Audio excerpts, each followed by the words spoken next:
Bonjour Axel Saban, tu es Bonjour. avocat spécialiste de la fiscalité. Est-ce que tu pourrais revenir sur ton œuvre, comment tu en es arrivé aux crypto-monnaies, ce que tu fais actuellement, ton parcours?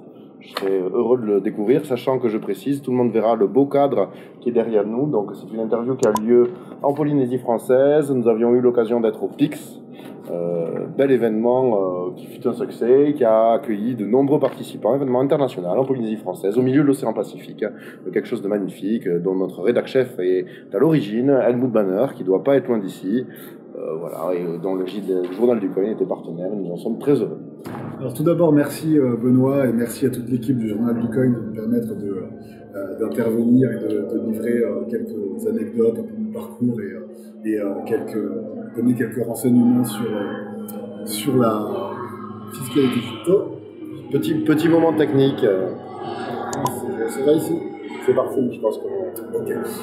Alors comment j'en suis arrivé là? Alors moi déjà j'ai une formation évidemment d'avocat fiscaliste et en fait à l'occasion d'un voyage de longue durée, on va dire, j'ai découvert le Bitcoin et j'ai été immédiatement séduit. Je pense que ça m'a pris à peu près 5 minutes pour être séduit par les promesses de décentralisation et visant à redonner un peu de pouvoir aux utilisateurs, un peu apporter de la démocratie directe, on va dire, sans intermédiaire, notamment sur la monnaie, mais après, évidemment, ça a donné bien d'autres projets, bien d'autres applications que celle de la monnaie.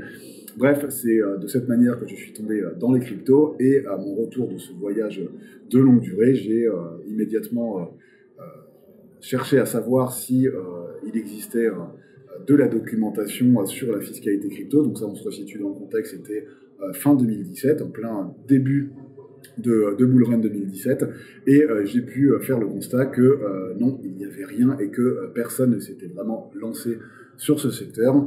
Donc je me suis dit assez rapidement, pourquoi ne pas concilier mes deux passions, mais donc une nouvelle passion, les cryptos, et une passion déjà un peu plus ancienne, la fiscalité, pour en faire mon métier, ce qui m'a plutôt bien réussi jusqu'à présent. Donc depuis 2017, j'exerce sur la fiscalité crypto et je suis aujourd'hui associé fondateur du cabinet Revo Avocat, qui est un cabinet d'avocats 100% dédié à la fiscalité et 99% dédié à la crypto. Ah, pas mal. Bon, bah, écoute, ça va être un beau sujet parce que je pense qu'on se pose tous des questions sur la fiscalité. C'est ce qui nous terrifie hein, quelque part parce qu'on essaye, si possible, de faire des profits, ce qui n'est pas toujours évident.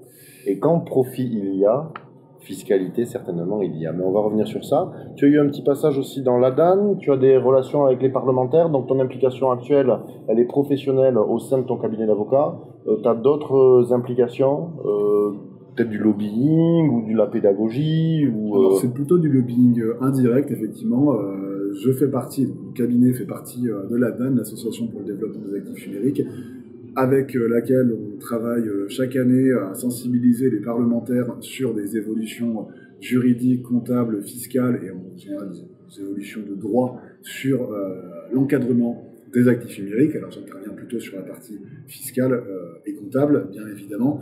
Alors pour la petite histoire, moi ça fait depuis 2018 que j'interviens auprès des parlementaires, notamment auprès du député Pierre Persson.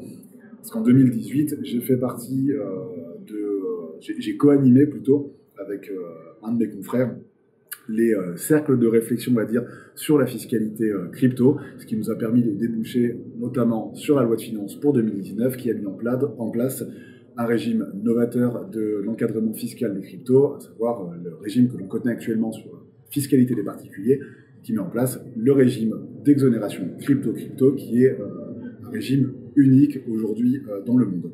Donc chaque année, on est amené avec d'autres confrères, d'autres acteurs à essayer de sensibiliser les parlementaires sur d'autres évolutions qui seraient favorables à la fiscalité crypto.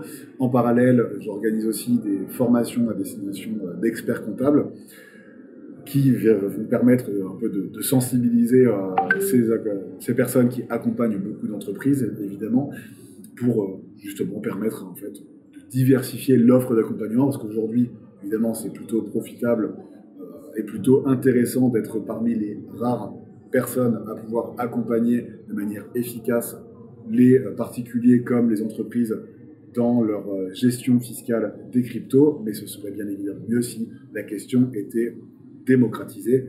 Qui dit démocratisation de l'accompagnement crypto, dit aussi moins de freins aux investissements et au développement de ce secteur. Oui, c'est vrai, parce que souvent les experts comptables, en fait, pourraient déconseiller de faire certaines opérations s'ils ne savent pas comment les traiter. Donc en sachant les traiter, ils vont peut-être être plus à même de laisser les entrepreneurs en fait faire des choses comme des placements ou investissements. Je confirme d'ailleurs, parce que notre expert comptable, je crois, a assisté à une de tes formations et il en était revenu très satisfait, et nous indirectement aussi. Et, donc une victoire sur finalement dans vos opérations, on va dire de lobbying, de conseil ou en tout cas d'échange avec les parlementaires, c'est le régime crypto to crypto qui est quand même, c'est vrai que c'est une exonération des opérations crypto to crypto pour les particuliers, ce qui est quand même une belle victoire parce que ça simplifie la tâche.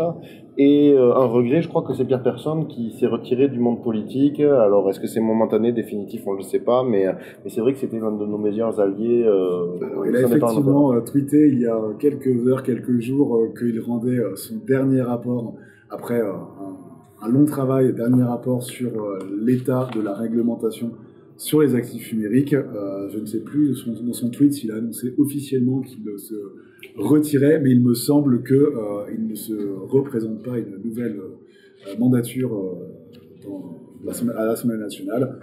Tout ce qu'on peut espérer, enfin que j'espère en tout cas à titre personnel et que je pense une grande partie du secteur espère, c'est que sa reconversion soit profitable au secteur, que ça continue à être impliqué dans le développement de l'économie des actifs numériques.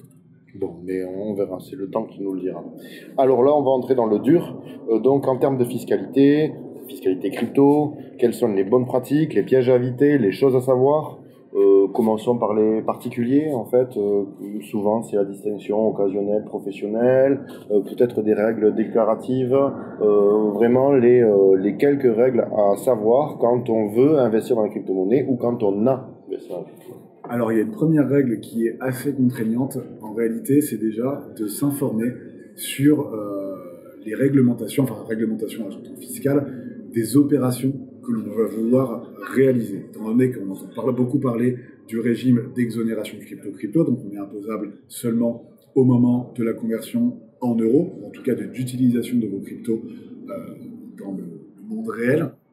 C'est un peu plus technique que ça, étant donné que ce régime concerne les opérations de vente d'actifs numériques et on est exonéré lorsque, en contrepartie de cette vente d'actifs numériques, on reçoit un autre actif numérique, ce qu'on appelle une opération d'échange en droit. Sauf qu'évidemment, lorsqu'on n'est pas dans cette configuration d'opération de vente, plus largement d'ailleurs, le texte ne vise pas la vente, il vise les opérations qui emportent transfert de propriété, les cessions. Il faut que ces cessions soient réalisées à titre onéreux. Donc déjà, si on est sur une cession à titre gratuit, les donations, on n'est pas dans ce régime. Et si on est sur une autre opération qui ne relève pas d'une vente, on a potentiellement une fiscalité différente. On aura peut-être l'occasion d'y revenir dans cette interview, mais les opérations de mining, de stacking, de lending, évidemment, nous ne sommes pas dans une configuration d'opération de vente, en tout cas à première vue. C'est un peu plus complexe que ça, mais on ne va pas du coup se situer dans ce régime favorable du crypto-crypto. Donc on peut avoir un revenu alors même qu'on n'a pas réalisé de vente de nos actifs numériques. Donc ça, c'est la première chose à laquelle il faut faire attention. Alors, je me permets de te couper rapidement, enfin, en tout cas, de demander une précision. C'est donc là, tu fais référence, c'est-à-dire qu'il n'y a pas eu de vente, mais il y a eu revenu. Je suppose que c'est revenu du mining, revenu du staking, revenu du lending, revenu tout ça. C'est revenu en aussi fait, quand on... Airdrop. Alors, airdrop, c'est aussi c'est un peu particulier. Non, le airdrop, en règle générale, ne va pas être constitutif d'un revenu. Et ça, c'est à la limite le gros avantage de ces airdrops. On est qu'il n'y a pas d'action positive, en tout cas la plupart du temps, d'action positive pour avoir ce airdrop. Tout à fait.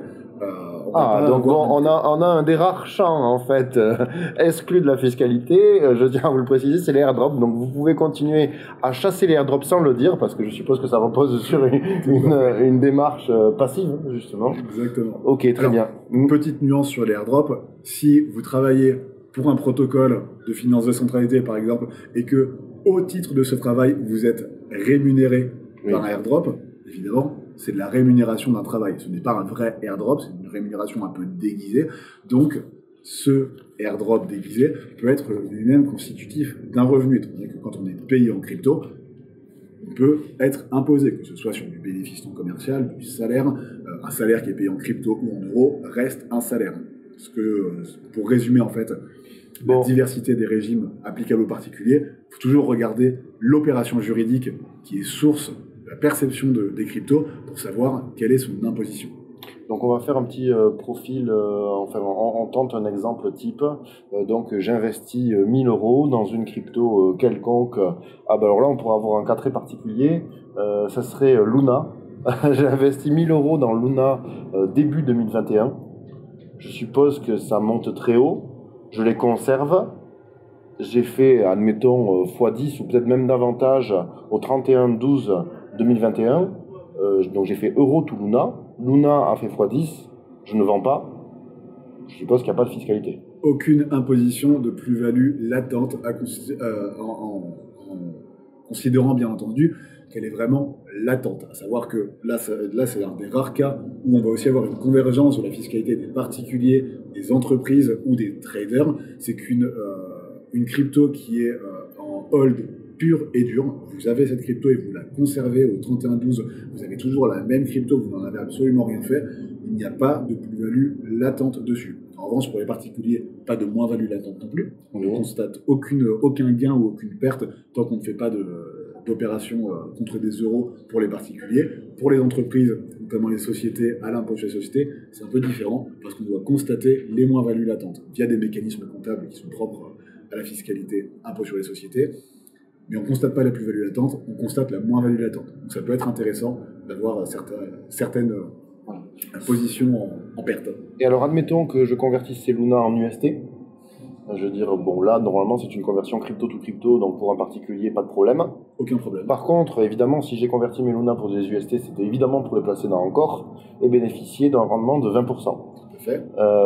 Donc là, qu'est-ce qui se passe ? Donc, alors, c'était ces 1000 euros qui sont transformés, admettons, en 20 000 euros, bien transformés en UST, placés voilà, sur le protocole Encore qui nous crée ces petits rendements en UST. C'est à quel moment doit-on considérer les rendements, sachant qu'à la fin, ça finira à zéro, ce qui est très triste. Tout à fait, c'est le problème de ces rendements et de la volatilité des cryptos. Mais sachant que c'était des rendements en stablecoin, donc normalement, ils sont censés ne pas être volatiles, mais bon. Là encore, il va falloir regarder quel est le type de rendement. Est-ce qu'en réalité, ça va être assimilé à des intérêts, en fait, de véritables intérêts au sens fiscal. J'entends pas des intérêts au sens économique, parce que le lending, le stacking et tout un tas d'opérations, même le mining, va être souvent exprimé en termes de pourcentage. Donc, on va avoir un rendement économique, des intérêts économiques qui ne sont pas forcément des intérêts qualifiés d'intérêts au sens juridique et fiscal. Dans le cadre de Encore Protocol, il va falloir regarder si on va avoir la qualification d'un revenu de capitaux mobiliers. Ça, c'est quelque chose qui fait encore un peu débat chez mes confrères, qui n'est pas forcément tranché officiellement, enfin qui n'est même pas du tout tranché officiellement par les juges, par l'administration fiscale. Et en réalité, là on parle Encore, on peut avoir la même configuration sur d'autres protocoles, ça va dépendre du fonctionnement du protocole. Le vrai risque, c'est que si on est amené à considérer que les opérations génératrices de revenus sur Encore Protocol sont qualifiées d'intérêts au sens fiscal, c'est au moment de la réception de ces intérêts qu'on regarde leur contre-valeur en euros et qu'on est imposé en revenu de capitaux mobiliers. Ce qui se passe après la perception de ces revenus, à savoir la perte possible ou le gain possible, ça va relever d'une catégorie d'imposition différente, la catégorie des plus-values sur actifs numériques. Donc on peut très bien se retrouver dans une configuration où on perçoit un revenu, vous percevez 1000 d'intérêts, vous êtes imposable sur 1000 d'intérêts, donc imposable 30%, vous avez 300 à débourser. Les jours qui suivent, vous faites une perte vous faites vraiment une moins-value dans le régime d'imposition, plus et moins-value sur actifs numériques. Cette perte ne peut pas venir gommer les revenus de capitaux immobiliers qui ont été perçus, donc vous devez sortir 300 € d'imposition, alors même que vous n'avez plus ces rendements en fait. Donc c'est pour ça qu'il y a vraiment un pilotage fiscal et un pilotage de la sécurisation des gains qui est important, c'est pour ne pas se retrouver à payer de l'impôt sur des actifs que l'on ne possède plus. Ok, très bien. Bon, ben, merci, c'est très clair. Alors, je suppose que le régime du mining, du staking, les revenus du mining et du staking, c'est peut-être un peu similaire, les deux catégories. Voilà, donc c'est donc qualification de ces rendements, quel type de rendements sont-ils? Mining, staking, je ne saurais pas le dire. Exactement, sachant que pareil, sur le mining, en fait, on va toujours avoir cette problématique c'est du régime BNC, ça par contre c'est consacré par les juges. Donc dès que lors qu'on participe au fonctionnement ou à l'entretien d'une blockchain, pas d'un protocole de liquidité, hein, c'est un peu différent ça. On différencie les rendements de liquidité des rendements de mining. Oh là là. Tout à fait, le mining c'est vraiment pour les juges, en tout cas dans la position officielle, ça pourrait être étendu à l'occasion d'une autre décision de justice, on ne sait jamais. Mais actuellement la définition du mining c'est la participation à l'entretien ou au fonctionnement d'une blockchain. Donc, est-ce que voilà, quand vous minez, que ce soit du proof of stake ou du proof of work, est-ce que vous validez directement ou indirectement des blocs de transactions? Et dans ces cas-là, on est dans un régime de bénéfices non commerciaux. Et la spécificité du régime des bénéfices non commerciaux, c'est que les recettes imposables sont considérées comme la contrepartie à l'effort que l'on fournit, à l'effort de mining, la contrepartie qui devient disponible. À partir du moment où vous avez des cryptos qui vous sont attribués à l'occasion de ce mining et que vous pouvez les mouvementer librement, vous pouvez les mettre sur un code wallet, vous pouvez les convertir en euros, vous êtes considérés comme les ayant perçus, vous en avez la libre disponibilité, et c'est cette libre disponibilité qui déclenche l'imposition. Que vous les touchiez ou pas, que vous les convertissiez ou pas. Donc ça, c'est quelque chose à prendre en compte et qui est particulièrement pénalisant, surtout quand on ne le sait pas, évidemment. Et la subtilité étant que s'ils sont gelés, ces capitaux, ça ne vaut pas encore. C'est à partir du moment où ils sont disponibles. Tout à fait. Un véritable lock, à considérer que le lock soit imposé dès le départ. C'est-à-dire que si vous récupérez des revenus de staking ou de mining et que une fois qu'ils sont disponibles, vous les mettez en lock, ça fonctionne pas. S'ils sont lockés dès le départ et que vous n'avez jamais pu les utiliser, ce sera à la date de l'unlock que vous serez considéré comme ayant perçu ce revenu. C'est super intéressant, hein, c'est super technique. Tu ajoutais une nuance, une subtilité avec les revenus. Donc, quand tu places des cryptos dans une pool de liquidité, souvent, ou dans une pool de lending, je suppose, lending et pool de liquidité, c'est le même régime ou pas? Non? Ça va souvent être la même chose. Ça dépend si on est en réalité en finance décentralisée ou si on est en finance centralisée. Ça, c'est un autre sujet. C'est que la majorité des protocoles de lending et de liquidité, en fait, fonctionnent sur un mécanisme un peu exotique, à savoir que vous détenez des actifs numériques de base, vous les mettez dans ce pool de liquidité, vous recevez des actifs numériques miroirs créés par le protocole dans votre wallet, et voilà, les LP tokens, et lorsque vous allez restituer ces LP tokens, vous allez en fait les revendre pour un prix de vente supérieur à votre valeur de dépôt. Donc on est vraiment sur une configuration croisée d'échange d'actifs numériques. Qui dit échange d'actifs numériques dit exonération crypto-crypto. Donc ça c'est pour ça que je disais tout à l'heure qu'il fallait vraiment faire attention sur le fonctionnement du protocole. Certains protocoles ne fonctionnent pas comme ça. D'accord, mais donc les LP, c'est-à-dire qu'on placerait des cryptos dans une pool, on va dire, dans un d'échange décentralisé, j'en sais rien, Curve, disons. On va récupérer les LP, ils ont une valeur supérieure. En fait, si on a fait crypto tout crypto, il n'y a pas eu de fiscalité, donc les rendements, c'est juste, on va dire, un trade gagnant par rapport au premier, donc on n'est pas revenu vers l'euro. Tout à fait. Ah, donc c'est plus sympa. Je ne le savais pas, je l'ignorais parfaitement. Ça, il va y avoir une différence justement avec la finance centralisée, donc lorsqu'on met en place des actifs numériques sur une plateforme d'échange, on ne va pas donner le nom pour conserver une neutralité, mais en gros, toutes ces plateformes d'échange, en réalité, quand elles vous rémunèrent pour du lending, vous pourrez sans doute le constater si vous êtes un peu curieux des transactions qui sont réalisées sur la blockchain. Quand vous mettez des actifs numériques sur votre compte de dépôt sur une plateforme d'échange, vous remarquerez que dans les 5 à 10 minutes qui suivent, ces actifs numériques partent de la plateforme d'échange pour aller sur le portefeuille centralisé d'exchange. On peut après en faire un peu ce qu'il veut, donc il en devient un peu propriétaire. Et il vous rémunère contre ce dépôt. La rémunération des dépôts, en réalité, ce que fait la plateforme d'échange, c'est un peu une banque d'actifs numériques, et une banque, quand elle rémunère des dépôts, c'est des revenus de capitaux mobiliers. Que les revenus de capitaux mobiliers soient versés en euros ou en crypto, c'est l'opération juridique qui détermine le régime d'imposition. Donc, techniquement, quand on a du lending sur une plateforme d'échange, il faut regarder à quel moment la plateforme vous rémunère, et cette rémunération peut être constitutive d'un revenu imposable, et revenu de capital mobilier à 30%. Et donc là, on se rapproche du régime du mining et du staking. Le lending sur une place de marché centralisée se rapproche du mining et du staking. Le lending, ou l'apport de liquidité dans une place d'échange décentralisée, pas forcément. Ça peut se rapprocher du régime crypto-to-crypto parce qu'on a transformé ces crypto-monnaies en d'autres crypto-monnaies qui sont les fameux LP et qu'on retransforme au moment de la sortie de LP vers la crypto-monnaie initiale, mais avec plus de crypto-monnaies. Okay. Exactement. Moi, une question qu'on me pose beaucoup, c'est d'accord, je suis censé, à la lecture stricte des textes, être imposable lors de la récupération des rémunérations auprès de plateformes centralisées. Est-ce que je risque quelque chose à ne pas les déclarer à réception? Là, c'est autre chose. Ça relève un peu de la capacité de l'administration à avoir accès à ces données et à les qualifier correctement. Donc, on ne va pas ici s'étendre sur est-ce que l'administration y arrive, est-ce qu'elle va y arriver. Toujours est-il que si on s'en tient à la lecture stricte des textes fiscaux, vous voyez que même la fiscalité vous encourage à la décentralisation. Oui, c'est rigolo ça. Mais en plus, tu me fais une belle transition parce que, donc, du coup, de par ta position d'avocat fiscaliste en rapport avec tes clients, déjà, donc là, il y a ce qu'il faut faire, et admettons qu'on ait fait des profits, qu'on ne l'ait pas fait, comment régularise-t-on une situation ? Alors, la régularisation... Parce que je veux dire, on arrive, parfois on est dans un état de fait porté par l'enthousiasme et par la chance ou par le talent, on va savoir, nous avons fait des profits et voilà. Ça, c'est souvent le problème, c'est que les personnes se rendent compte après coup qu'il y a des revenus et souvent, en fait, les personnes augmentent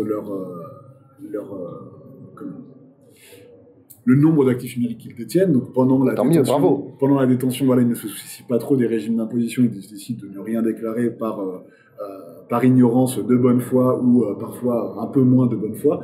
C'est-à-dire que le jour... On ne les juge pas. Ils veulent rentrer dans le droit chemin. Moi, ce n'est pas mon but de les juger. Le jour où il y a un gros cash-out qui est planifié, la première préoccupation, c'est je risque d'être dans le viseur de l'administration.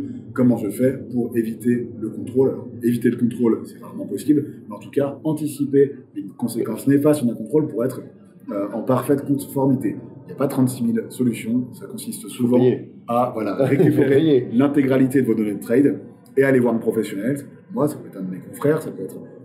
Voilà, il y a plusieurs partenaires qui sont envisageables, mais à récupérer en tout cas l'intégralité de vos historiques de trade en finance décentralisée, en finance centralisée, et essayer un peu de reclasser les différents types d'opérations, à leur attribuer à chacune la catégorie d'imposition adéquate. On regarde sur ce retraitement quel est l'impact fiscal de ce retraitement, et bien souvent, c'est s'il est acceptable, on régularise, s'il est moins acceptable, le client décide, hélas, pas forcément régulariser. Ça dépend. À ses risques et périls.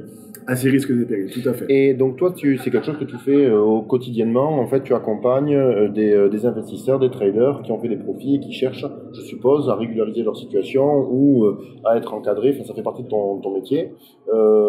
Donc ça, déjà, je pense que tu me disais une anecdote très drôle, c'est que certains de tes clients te considéraient finalement comme un psychologue parce que tu leur permettais de retrouver le sommeil, ce que je peux comprendre. Et souvent, tu leur disais comment se passe un contentieux, notamment. Enfin, je serais curieux de savoir à titre personnel. On a fait de notre mieux, mais peut-être que, on est dans une procédure de contentieux ou de contrôle. Comment ça se passe en général? Alors effectivement, je vois un peu le rôle de psychologue pour certains de mes clients, des personnes qui justement n'ont pas forcément choisi de régulariser, ils sont au courant de l'enjeu fiscal de non-régularisation, ils ont décidé de mettre leur situation à l'équilibre, on va dire, à un instant T, mais sur le passé, décidé parce qu'ils reconnaissent avoir fait un peu n'importe quoi, notamment en termes de trading, c'est souvent le cas des traders en fait, décident d'un peu passer ça sous silence, de mettre ça sous le tapis et d'espérer qu'à la fin du délai de reprise de l'administration, il ne leur soit rien arrivé. Étant donné que ce délai de reprise est relativement long, 3 ans dans le meilleur des cas, il y a quelques nuits blanches, on va dire. Donc, régulièrement, il y en a en disant est-ce que je risque la prison à ne pas régulariser? Non, évidemment, c'est pas parce que vous avez mal déclaré que c'est immédiatement case fraude fiscale ou case prison. Il faut savoir que le seul manquement déclaratif, c'est pas nécessairement constitutif d'une fraude. Une fraude, ça nécessite un peu de technique d'élaboration pour cacher la base taxable. S'il n'y a pas d'évitement volontaire de base taxable, on est souvent dans une configuration de bonne foi, donc avec des pénalités de 10%. Au pire, dans une configuration de mauvaise foi, avec des pénalités de 40%, c'est vraiment si on a voulu frauder. Ça grimpe. En fonction de l'intention, faute avouée, faute à moitié pardonnée, est-ce que c'est vrai ça? Alors oui, justement, il y a un droit à l'erreur aujourd'hui qui existe, alors seulement si on est de bonne foi. Oui, oui. C'est pour ça qu'il faut pas éviter l'optimisation trop agressive ou alors les manquements complètement délibérés, mais ça c'est un peu au cas par cas. Toujours est-il qu'un contrôle, en fait, ne débute pas n'importe comment. En fait, l'administration ne se met pas son nez dans toutes les situations de manière aléatoire. Il y a une partie des contrôles qui sont aléatoires, mais bien sûr, l'administration ne va pas déclencher un contrôle actif numérique si elle n'a pas la moindre idée que vous détenez des actifs numériques. Donc, souvent, un contrôle sur les actifs numériques, ça commence par un rapatriement bancaire qui aurait été un peu suspect auprès de votre banque, qui elle-même va faire un signalement à l'autorité TRACFIN, qui a pour but de lutter contre les situations de fraude, de blanchiment d'argent, de corruption, de financement du terrorisme. Et s'il y a des cas de fraude fiscale, TRACFIN peut transmettre directement à une cellule de contrôle la situation. C'est souvent le cas, en fait, les signalements bancaires sont souvent ensuite à des très gros rapatriements bancaires pour des questions de responsabilité des banques, elles vont signaler. En fait. Elles ne veulent pas prendre le risque, c'est un peu du signalement automatique. Le deuxième cas important de déclenchement d'un contrôle, c'est tout simplement si vous avez déclaré une plus-value, si vous avez déclaré des revenus liés au crypto.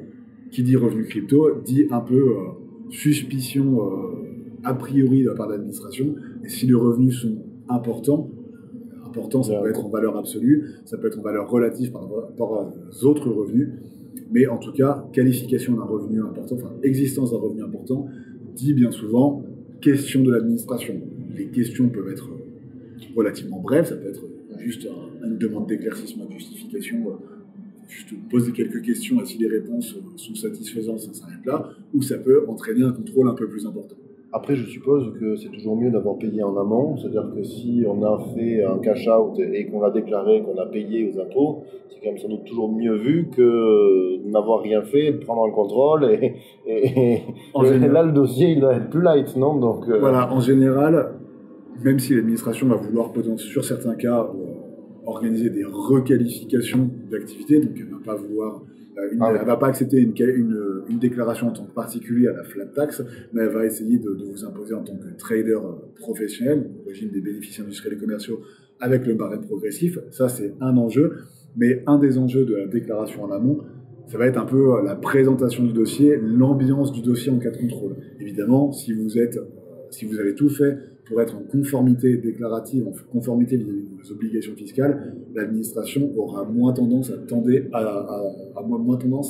à essayer de mettre des pénalités de mauvaise foi, des intérêts de retard, toutes sortes de pénalités en fait sur le dossier. Donc en gros, on va jouer les 10, les 40%, voire pire que ça, en fonction du comportement. Exactement, sachant qu'il y a des pénalités qui sont de base systématiques, censées être systématiques, que l'administration n'a pas besoin de motiver.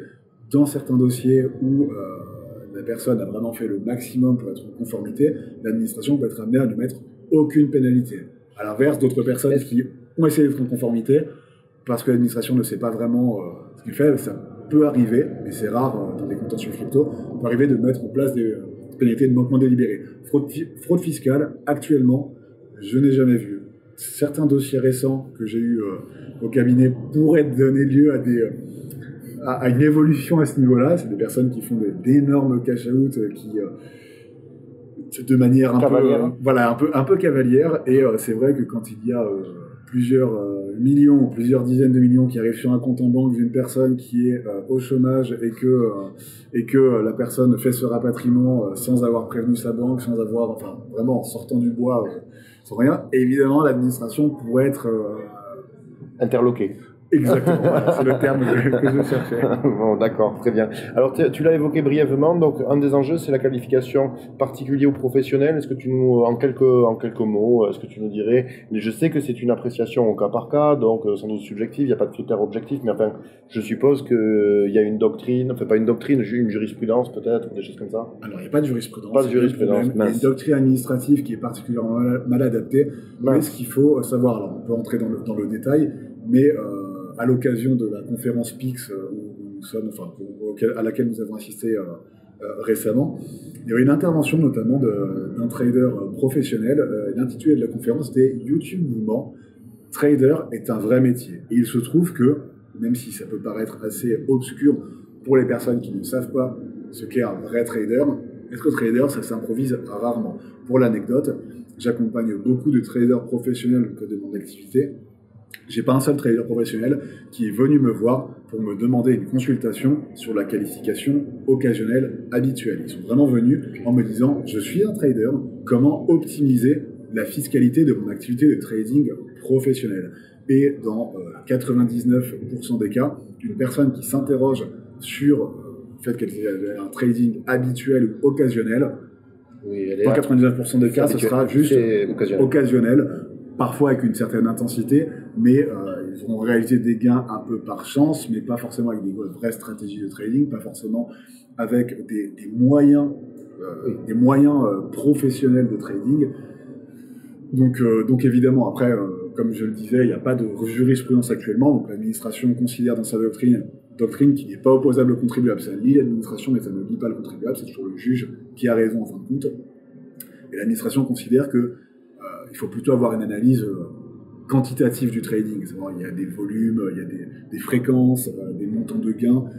Ça, c'est une analyse qui peut être bonne sur certains biens, pas sur d'autres. Sur les biens immatériels, en tout cas, qui ont une forte liquidité, c'est pas tellement cette analyse qu'on va avoir. On va plutôt avoir une analyse qualitative. Donc justement, qualitative, est-ce que vous avez les qualités d'un trader? Est-ce que vous avez des moyens de trading, des connaissances de trading? Est-ce que vous exercez dans le milieu du trading? Bref, tout un tas de critères qu'on va qualifier de qualitatifs. D'accord, bon, mais je retiens que si vraiment vous êtes professionnel, vous le savez certainement, et si vous avez fait beaucoup de gains, c'est l'occasion de se faire accompagner certainement. Donc, voilà, enjeu de requalification réel, savoir si vous remplissez les critères qualitatifs ou plutôt juste vous avez de la chance, c'est une chose et c'est plutôt d'analyse en droit, sachant que un contrôle n'est jamais interdit à l'administration. L'administration a toujours le droit de déclencher, quand elle le veut, un contrôle pour aller vérifier la conformité de votre situation fiscale. Donc même si vous êtes intimement convaincu que vous êtes un trader occasionnel, la réalisation d'un cash out important a des probabilités importantes de déclencher un contrôle. D'où l'importance de bien structurer un cash out, de bien anticiper un cash out et de bien anticiper le contrôle qui pourrait intervenir, notamment en rassemblant immédiatement un maximum de données, de preuves pour répondre à l'administration, bien sécuriser tout de suite ses arguments en amont pour ne pas être pris au dépourvu, parce qu'évidemment, un contrôle, vous n'avez peut-être pas subi à titre personnel, mais moi j'y suis habitué parce que je défends des clients pour ça, mais mes clients sont tous relativement novices en matière de contrôle, oui. Et ils sont unanimes, un contrôle c'est très anxiogène. Ouais. Mais bon, ça rejoint un proverbe qui s'applique à beaucoup de choses, mieux vaut prévenir que guérir. Tout à fait. Donc c'est plus facile. Alors j'ai un petit point que j'ai oublié d'aborder, mais c'est la fiscalité des NFT, en quelques mots, qui doit intéresser beaucoup de monde. Donc je sais pas, crypto to NFT, hein, qu'est-ce qui se passe Alors, oui, il peut y avoir... Parce que pour moi, c'est du crypto to crypto dans mon esprit, mais je ne sais pas si c'est la réalité technique. Alors, en réalité, si vous êtes un peu curieux, vous avez consulté des articles qu'on trouve sur Internet sur la fiscalité des NFT. On vous fait souvent une distinction entre est-ce que c'est un bien meuble, dans ces cas-là, ça ne rentre pas dans la qualification d'actif numérique, au contraire, c'est un actif numérique, au contraire, une œuvre d'art. Et on a l'air un peu d'entretenir le flou sur le sujet en disant que c'est des qualifications qui sont exclusives. Il faut savoir qu'en droit, on peut avoir une superposition de qualifications fiscales, et on a un principe général en droit, c'est que le spécial prime sur le général. On part toujours sur les qualifications les plus générales, et si on a un texte spécial par rapport à cette qualification générale, on applique le texte spécial et non le texte général. Donc en fait, les NFT, ça peut à la fois être des biens meubles, ça c'est... D'ailleurs, c'est un bien meuble, oui. Étant donné qu'en droit civil, on a une distinction, soit c'est des immeubles, soit c'est des meubles, sauf si vous avez des NFT immobiliers, ce qui est très improbable. Aujourd'hui, je n'en ai jamais rencontré, je ne risque pas d'en rencontrer tout de suite. Donc, vos NFT sont des biens meubles. Donc, ça, cette qualification, on l'a toujours. La véritable question, c'est est-ce que les actifs, c'est aussi un actif numérique, il y a une définition très large aujourd'hui qui existe sur les actifs numériques.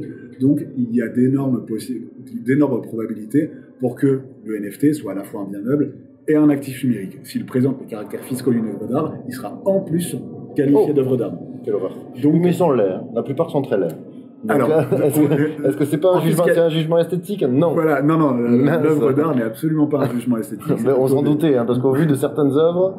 C'est plutôt une qualification qui fait appel au travail technique de l'artiste. Donc les NFT génératifs, par exemple, sont rarement, voire jamais, des œuvres d'art. En revanche, une tokenisation d'une œuvre réelle, elle va pouvoir être... c'est avantageux ou pas que ce soit une œuvre d'art? C'est avantageux, tout à fait. C'est avantageux parce que pour l'artiste, il y a un régime TVA spécifique. Pour le revendeur, il y a un régime de plus-value qui est spécifique. On a un taux d'imposition plus bas, alors certes, qui est calculé sur le prix de cession et non pas sur la plus-value. Mais si on est en plus-value très importante sur le NFT, c'est très avantageux d'être une œuvre d'art. Donc il va y avoir un enjeu de qualification et ça va être un peu une réponse au cas par cas. Mais, comme je disais il y a une minute, un NFT va souvent être un bien meuble et un actif numérique. L'enjeu, c'est de savoir si votre définition d'actif numérique est spéciale par rapport à la qualification de bien meuble. J'ai tendance, à titre personnel, à considérer que oui, donc serait éligible au crypto. C'était ma question finale. Tout à fait. Mais je devais en passer par ce développement. Avec guillemets et en faisant au cas par cas, voilà. Voilà, il faut toujours aller voir ce qu'est le NFT en pratique. Et jusqu'à ce qu'il y ait un texte plus spécifique qui dise oui ou non, ou enfin en l'état, c'est une possibilité.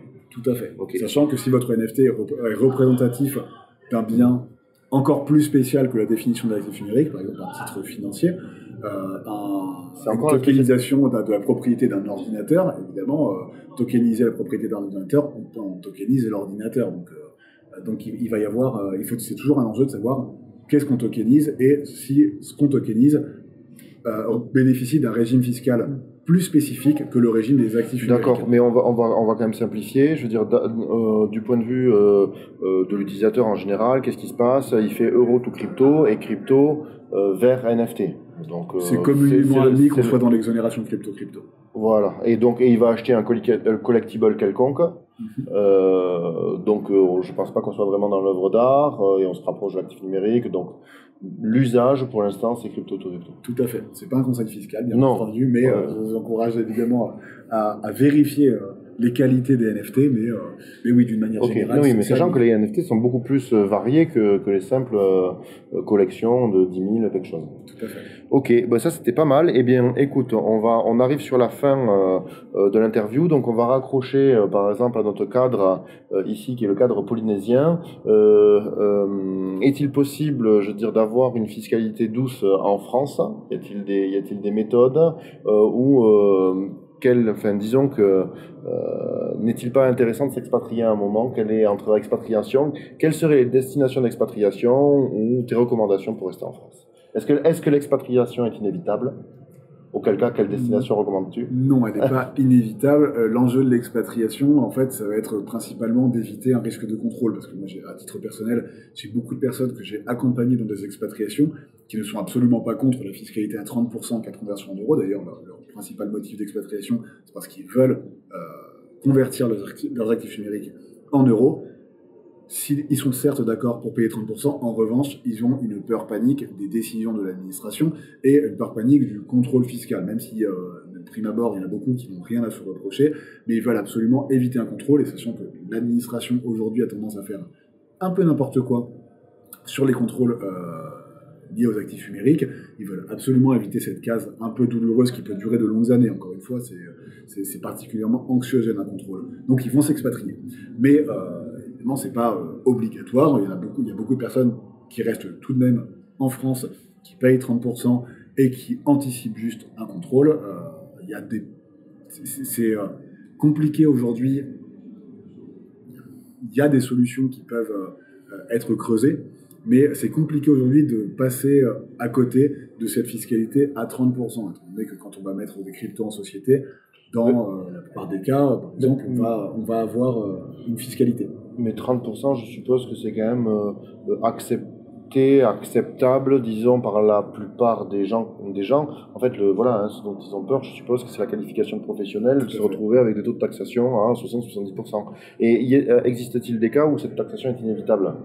Auquel cas, je veux dire, c'est là que je suppose que les gens s'orientent vers l'expatriation. C'est quand ils regardent au regard de l'appréciation de leur situation, ils se rendent compte que, bon, probablement ils vont relever du régime professionnel. Et là, comment fait-on, maître? C'est ça, c'est un trader qui va beaucoup opérer sur la finance décentralisée, par exemple, qui va avoir conscience qu'il est trader professionnel, mais qui ne va pas vouloir être assujetti au barème progressif. En fait, je l'ai dit tout à l'heure, tant qu'il n'y a pas de point d'entrée sur une situation fiscale pour l'administration, il y a assez peu de chances qu'elle contrôle. Tant qu'il n'y a pas de cash-out. Donc Exactement. je suppose que c'est au moment du cash-out, enfin avant le cash-out évidemment, que chacun va apprécier en fait l'opportunité de rester, de s'expatrier, sachant que bon, chacun fera ce qu'il veut, mais dans le cadre occasionnel, je suppose que ça tourne aux alentours des 30%. Tout à fait. Et ensuite c'est dans le cadre du professionnel. Alors là, il existe peut-être des montages particuliers pour essayer de ne pas aller jusqu'à les 2/3, voire davantage.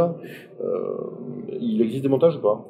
Au cas par cas, je suppose, mais juste pour une note d'espoir. Ça va être, ça va être un peu particulier. Ça va passer par des mises en société. Par exemple, vous êtes un trader professionnel et vous décidez de faire un apport de votre fonds de commerce de trading à une société. Il existe des mécanismes pour reporter de l'imposition latente, parce qu'évidemment, quand on est trader, on a des positions ouvertes tout le temps, mais on peut aussi avoir quelques actifs en hold. Donc, on va avoir une plus-value latente et le jour où on va convertir, on va aussi prendre une imposition très importante sur ces actifs. En réalité, il y a des possibilités pour reporter de l'imposition, ce qu'on appelle les profits sur stock, reporter cette imposition sur la société. On ne va pas complètement passer à côté de l'imposition, mais en tout cas, on va avoir une imposition à 25% au taux de l'impôt sur les sociétés. Donc, ça peut être une solution. C'est des montages qui peuvent être plus acceptables, ça dépend en fait de l'existence ou non de profits latents sur une partie de votre activité de trading. C'est des situations particulières. Faudrait-il que pour raccrocher avec l'expatriation, pourquoi ce sujet intéresse autant de personnes? Parce qu'aujourd'hui, quand on s'expatrie avec des cryptos, nous ne sommes pas dans le champ d'application de l'exit tax. On peut partir avec ces cryptos sans payer d'imposition sur ces plus-values latentes. Donc il suffit de choisir un pays qui présente une fiscalité douce, voire inexistante en matière de crypto, pour sortir du casse-tête fiscal lié à ces gains crypto. Et en pratique, qu'est-ce que tu observes au niveau de ta clientèle? Vers quelle destination se porte-t-il?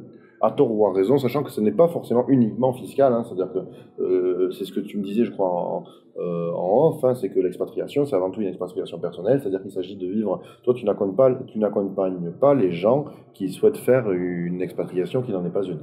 Donc, mais quelle destination en pratique, je peux les accompagner sur une expatriation purement fiscale. C'est juste que de retour d'expérience, une expatriation 100% fiscale, sans projet de vie à côté, est toujours une expatriation ratée. Et qui se traduit souvent par un retour en France dans les 6 à 8 mois. Donc évidemment, d'un point de vue optimisation fiscale, on est très très mauvais. Par contre, s'il y a un véritable projet de vie, il va y avoir plusieurs destinations qui sont aujourd'hui privilégiées.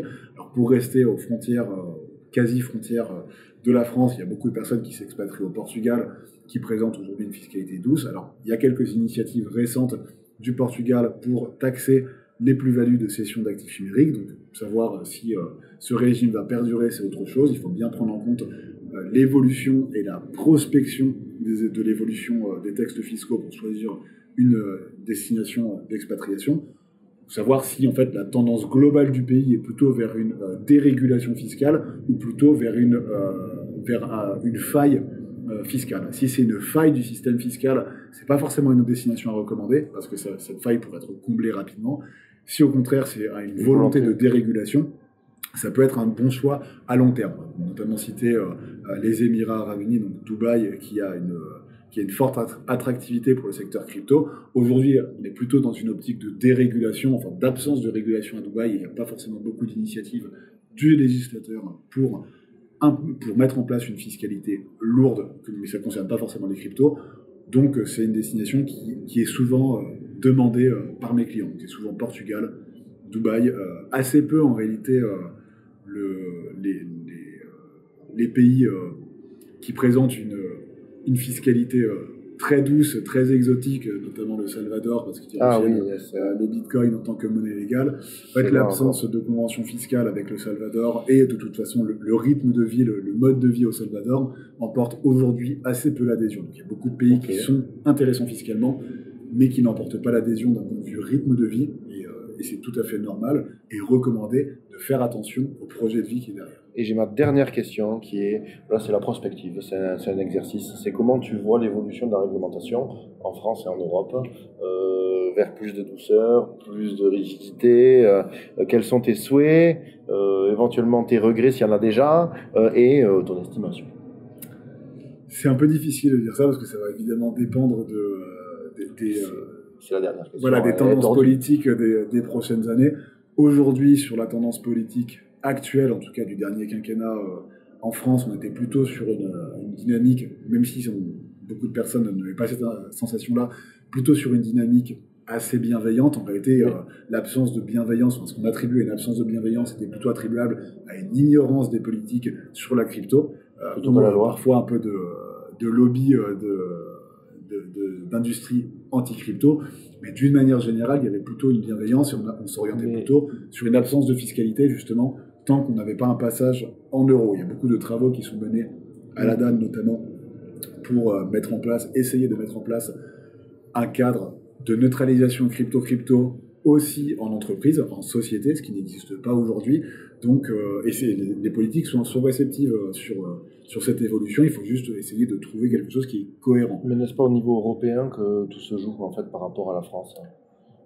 Alors, la fiscalité, non. C'est encore un des rares domaines qui ne se joue absolument pas au niveau européen. En fait, la souveraineté fiscale est quelque chose qui est ardemment défendu. Je pense à MiCA, des genres de lois, alors dont je ne suis absolument pas expert, hein, mais qui, je sais, terrorisent à peu près tous les acteurs de l'écosystème crypto en réalité, français et européen. Ce ne sont pas des réglementations fiscales, ce sont des réglementations qui peuvent avoir un impact fiscal, par contre. C'est notamment l'enjeu de transport. Pour nous, pauvres êtres, on voit mal la différence.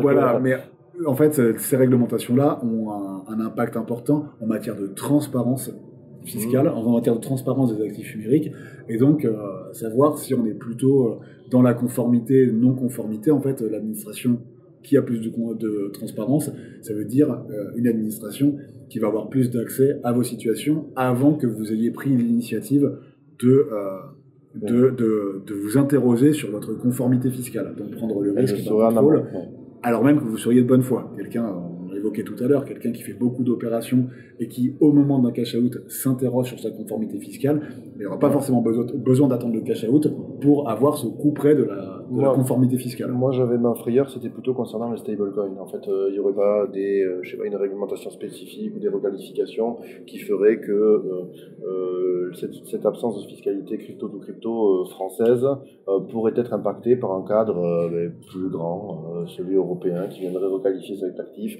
qui ne serait plus désormais considéré comme une crypto et qui engagerait, qui aurait un impact fiscal parce qu'on se retrouverait...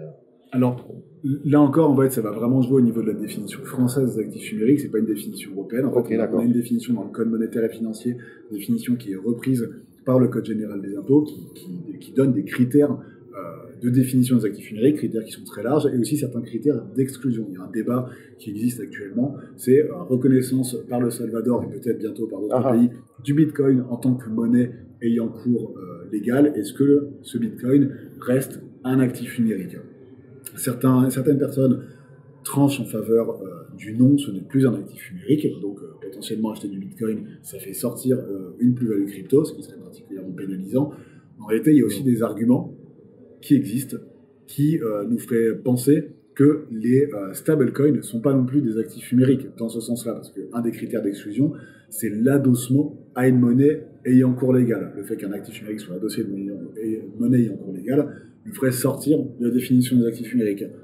L'USDT, par exemple, pour ne citer que lui, est backé par des réserves en dollars. Supposément. Backé par des réserves en dollars. Le fait que ce soit adossé à ces monnaies ayant cours légal, suffit-il à faire sortir l'USDT du champ d'application des actifs numériques? Moi, mon sentiment personnel, c'est que si on allait vraiment dans une stricte application de ces exclusions des actifs numériques, en réalité, 99% des opérations sur actifs numériques n'entreraient plus dans le champ d'application du crypto, ce qui serait un peu à l'encontre de l'intention du législateur. Ouais. Donc, à ce stade, quand bien même il y aurait des réglementations un peu agressives à l'encontre des stablecoins ou à l'encontre des actifs numériques, ça ne semble pas remettre en cause la qualification d'actifs numériques et donc ne pas remettre en cause le fonctionnement de la fiscalité qui existe aujourd'hui. D'accord, donc c'est une réglementation qui, Mika, je pense, qui plutôt touche les acteurs, donc typiquement les places de marché, et qui transmet des transmissions automatiques, je suppose, de données, ou je ne sais pas, j'ai pas étudié le texte, mais c'est en fait c'est pour que ces opérateurs communiquent mieux avec l'administration, je suppose, et ça remet pas forcément en cause la vie des particuliers, si ce n'est par le biais de leur exchange. Tout à fait, c'est vraiment de la question réglementaire, de transparence réglementaire, de conformité réglementaire et assez peu de transparence fiscale. Enfin, ça met en place un cadre de transparence fiscale, mais ça n'impacte pas les règles fiscales de fond. Donc c'est jamais agréable, mais c'est pas si terrible que ça en fait. Si vous êtes en conformité fiscale, aucun problème. Ça renvoie, voilà, ça renvoie. Ben écoutez, de toute façon, je pense que la règle, c'est de commencer déjà. Oui, si vous n'êtes pas en profit, je suppose que tout ceci vous concerne moins. Donc la première des règles, c'est d'essayer d'être en profit, ce qui est pas toujours évident. Ensuite, de se mettre en conformité, et ensuite chacun fera le choix de rester en France, de s'expatrier ou pas, de faire certains montages. Il y a d'où l'intérêt en fait d'un accompagnement. Hein, donc voilà, ben écoute, Axel, je te remercie. Moi, j'ai appris des choses et j'en apprendrai sans doute davantage. Petite anecdote quand même pour terminer. C'est là où c'est important, par exemple, de structurer quelque chose et de ne pas faire n'importe quoi dans son coin. C'est qu'il y a assez peu de temps, et ça c'est intéressant de vous voir l'anecdote.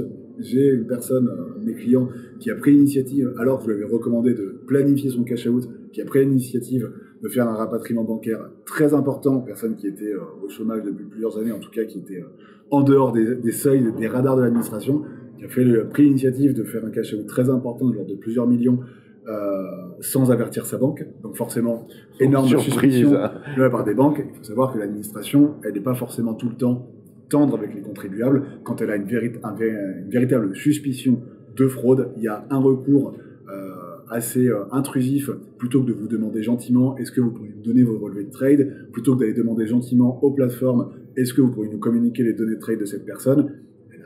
Une possibilité, c'est la perquisition fiscale, où elle va venir directement se toquer chez vous à 6h du matin et venir vraiment prendre les ordinateurs, prendre un maximum de données. Et il se trouve que ce client-là a fait l'objet d'une perquisition fiscale. C'était, moi, à ma connaissance, c'est la première que j'ai eue. Je crois que j'ai des confrères qui avaient déjà eu traité de perquisition fiscale liée aux cryptos. Mais moi, à petite personne, c'était la première. Évidemment, on ne fait pas n'importe comment un cash-out, parce que, on veut dire qu'un contrôle, c'est anxiogène, une perquisition, on passe sur un autre niveau. Voilà, bon, mais ne retirez pas des millions par surprise, ça sera le conseil de la fin, quand bien même vous les auriez. Donc, merci encore Axel, et voilà. Hein, merci à toi Benoît, merci à toute l'équipe du Journal du Coin de m'avoir donné l'occasion de vous livrer un peu ma vue sur l'état de la réglementation et de la prospection des évolutions fiscales en matière de crypto. Moi, ça me rassure beaucoup toujours de parler avec toi, donc prenez-en de la graine.